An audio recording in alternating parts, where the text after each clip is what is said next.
What's going on, everybody? I'm Half Deezy. Welcome back to my YouTube channel. In this episode, I'm going to be talking about the different DSPs where you can drop music, and I'm going to tell you which one is my favorite. But first, before we get started, make sure you hit the subscribe button and the notification bell so you can be notified on all videos just like this. So let's get into it.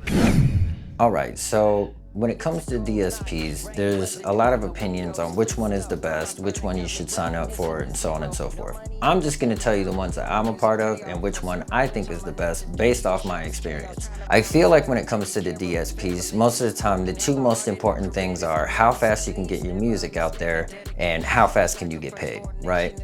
Out of all of these DSPs, I'm gonna go right on ahead and say that DistroKid is the best one.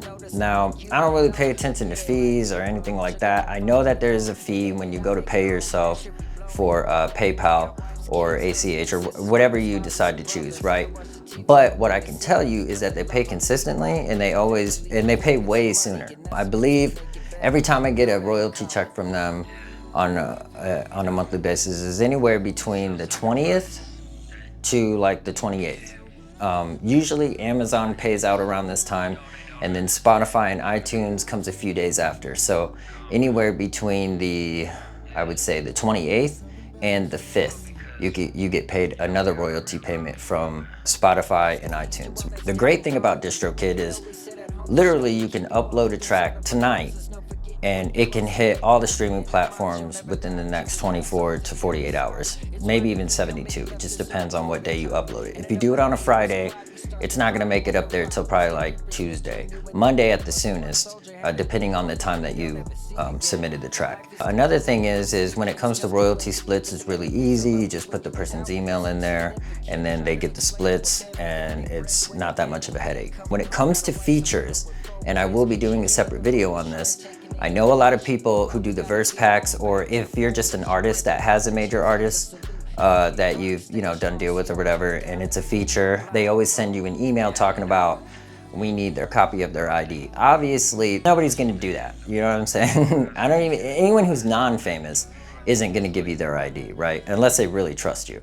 But what I can say is that email, all you have to do is reply back to that email, right, to support@DistroKid, because sometimes they send you a message that you can't reply to, and you attach the paperwork that's signed by all the parties, and they will grant access to, they will grant it okay to proceed forward in the process of getting put up on the distribution platforms like Spotify and iTunes and stuff.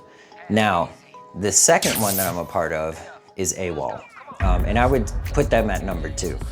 And reason being is because when it comes to submitting your tracks, they're a little bit slower. With them, you probably want to do about 4 to 6 weeks out. And they do tell you that.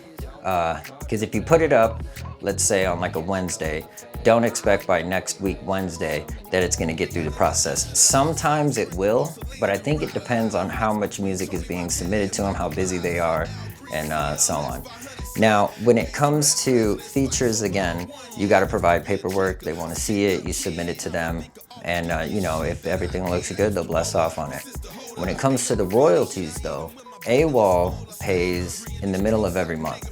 So they usually pay around the 12th through the 15th.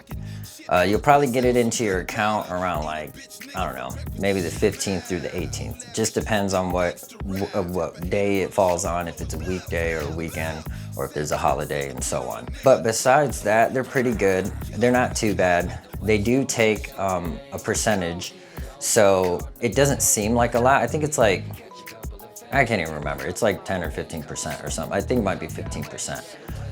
But it doesn't seem like a lot, because I was like, you know what, 15% ain't much, it doesn't really matter. But once you start getting into the hundreds and thousands, that 15% looks like a nice little chunk. So that's to anybody who wants to keep all the royalties. Again, DistroKid is going to be the number 1.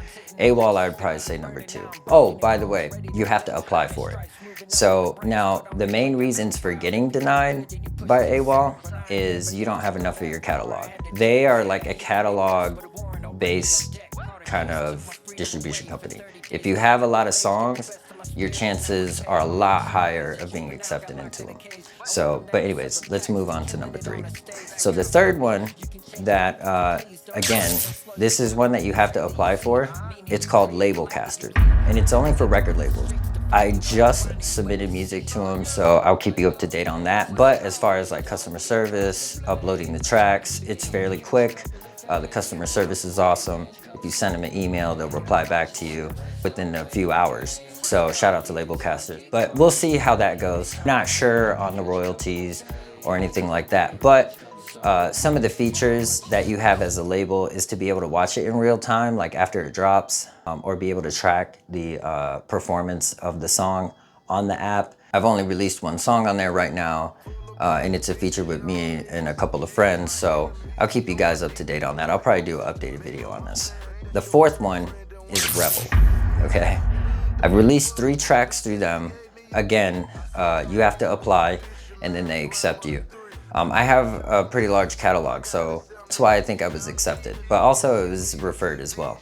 So that can help too. If you're referred, you mention the person that referred you to them, and 9 times out of 10, they're just gonna let you in. But Revel, so far, I released a track with them back in April 26th to be exact, and I earned over 1 million streams on that song, and I've been paid like $17. So now after almost 6 months of waiting, that's when the first 37 cents came in from Apple, apparently. And then now, or no, that was Spotify. Yeah, that was Spotify. That makes sense, right? That it was Spotify at only 37 cents. But iTunes, I think I made like $16. So total, it's like $17. Now on Amazon, I've earned 1.1 million streams. So that, mathematically, for anyone out there that looks at royalties, that equals thousands. And I have not been paid that yet. So until that gets paid, I can't really leave that much of a positive review, because again, this is the slowest one that I would say out of all of them that would pay you, okay? The customer service has been pretty good, but as far as them just saying like your stuff hasn't updated yet or whatever the case may be, you know, you're not really gonna get much information on that.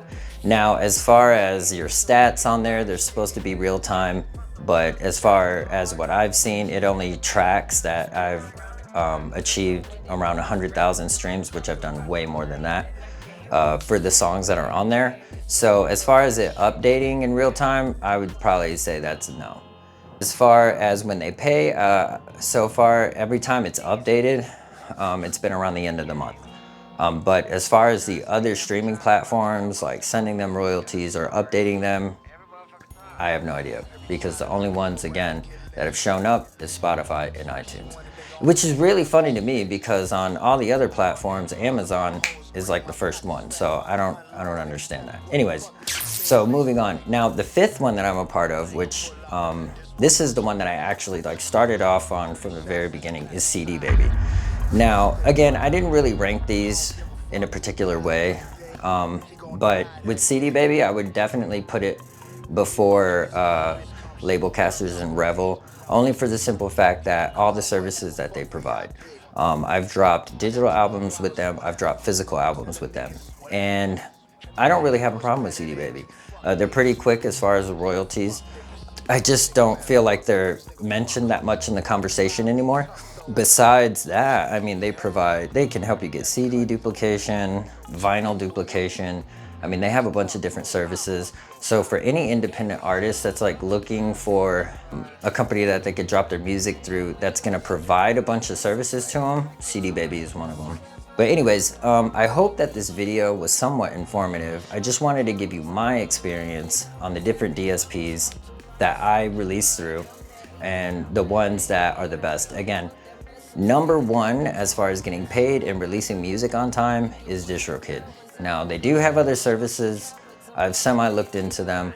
I know they have like playlist curators you can submit your music to and so on and so forth. I haven't really tested any of that. I do have a label account with them, but again, it's mainly because I release so much music with so many different artists, and you know, I'll put them on as primaries versus featured, so they can, you know, get it underneath their catalog. You know, it costs extra to be able to do that. And also, as everyone knows, DistroKid does have like an annual fee And then if you're paying for any extra services, if you're not paying for it like flat out, you have to pay for it on the anniversary of when you started that service. So, which for some people that's a problem because sometimes it can feel like it's unexpected or out of nowhere. Sometimes, you know, people ain't got the money for it. But either way, again, I hope this was informative. If it was, leave a comment below. Again, subscribe, hit the notification bell so you can be alerted of videos that I drop just like this. And y'all have a blessed day. Deuces.